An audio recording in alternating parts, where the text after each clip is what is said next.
ஒரு வரிசையில் நான் இருபுறத்தில் இருந்தும் 11வது நபராக உள்ளேன் எனில் அவ்வரிசையில் உள்ள நபர்களின் மொத்த எண்ணிக்கை என்னன்னு கேட்டால், மொத்த எண்ணிக்கைன்னு கேட்டால் இந்த பக்கம் 11 அந்த பக்கம் 11, அப்போ 11 11 22, 22ல் 1 குறைச்சி 21, 21 நபர்கள் இருக்கிறாங்க அப்படிங்கிற எண்ணிக்கையை சொல்லிடலாம்.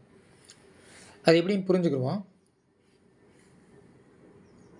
இருபுறத்தில் இருந்தும் சமதூரத்தில் ஒருத்தர் இருக்கார் அப்படின்னு சொன்னால் அது இடைநிலை அளவுன்னு அர்த்தம்.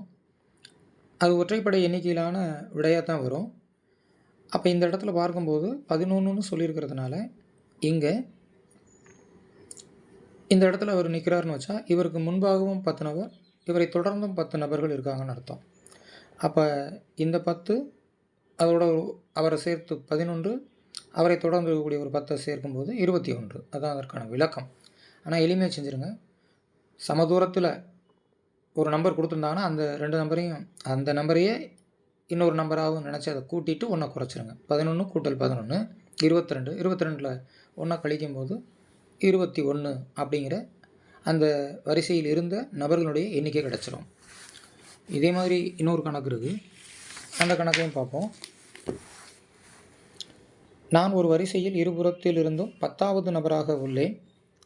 எனக்கு இடதுபுறத்தில் எனது நண்பர் ராஜகுமார் உள்ளார் எனில் அவ்வரிசையில் உள்ள மொத்த நபர்களின் எண்ணிக்கை. இங்கேயும் எண்ணிக்கை தான் கேட்டிருக்கு. இதில் இந்த ராஜகுமார் அப்படிங்கிறது நமக்கு கூடுதலாக கொடுத்துருக்காங்க. ஆனால் அவர் எத்தனாவது இடத்துல இருக்காருங்கிற அந்த எண் அமைப்பு கொடுக்கப்படலை. அதனால் இப்போதைக்கு இந்த கணக்கில் ராஜகுமார் நம்ம கருத வேண்டிய அவசியம் இல்லை. இந்த நபர் தான் சென்டராக இருக்கார். ஏன்னா இந்த இருபுறத்திலும் அப்படிங்கிறது அவர் சென்ட்ரல் பிளேஸுக்கு வர்றாருன்னு அர்த்தம். அப்போ 10வது ஆளாக இருக்கார் எந்த பக்கத்துலேருந்து என்னன்னாலும். அப்போ நம்ம இப்போ ஷார்ட்டாக எப்படி கொடுத்துருக்கேன், 10ஐயும் கூட்டிடுங்க, 20, அதில் 1 கழிச்சிருங்க, 19. அப்போ 19 பேர் தான் அந்த வரிசையில் இருக்கிறாங்க. சரி பார்ப்போம்.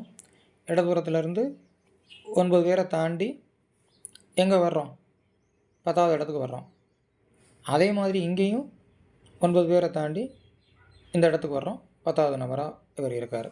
அப்போ 19 நபர்கள் இருக்கக்கூடிய வரிசையில் இந்த 10வது ஆளாக இருக்கிறவர் இப்புறமும் 10வது ஆளாக இருப்பார், இந்த பக்கம் எண்ணி வரும்போதும் 10வது ஆளாக இருப்பார். அதனால் சமதூரத்தில் இருக்கிறாங்க அப்படின்னு சொல்லிட்டாலே நம்ம என்ன பண்ணணும் அப்படின்னா இந்த எண்ணை மீண்டும் ஒரு தடவை கூட்டிகிட்டு 1 கழிச்சிருங்க, விடை கிடச்சிரும்.